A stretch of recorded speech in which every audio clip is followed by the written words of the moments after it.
What's going on, everyone?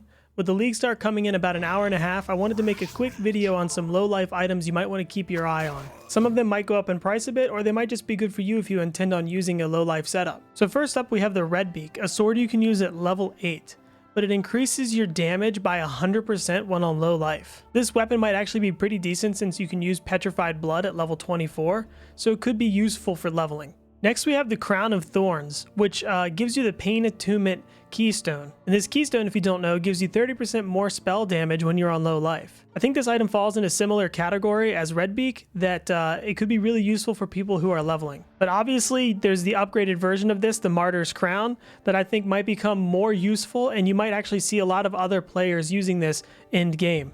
Specifically people who are playing something like a duelist and don't want to actually travel all the way up to the northern part of the tree just to grab Pain Attunement. We also have Springleaf, which gives you 3% flat life regen and an additional 3% flat life regen on low life. Because of the new Petrified Blood gem makes it so some of the damage you take over a period of time, this will actually help a lot with that. And once again, you can use this at level 7. The upgraded version of this, though, the Oak, might actually be an item you see in people's in-game setups. So I definitely keep my eye out for that one. And perhaps one of the best low-life items on this list is Lori's Lantern. You get a ton of flat elemental resistance, increased movement speed when you're on low life, 20 to 25% chaos resistance when you're on low life, and damage from enemies hitting you is unlucky while you're on low life. I think this is one of those items you could definitely see going up in price quite a bit. And there are a lot of players or builds that could utilize this item at one point throughout their character's journey. I think the Blood Dance is a very niche item, but the 20 to 30% increased damage per frenzy charge with hits against enemies on low life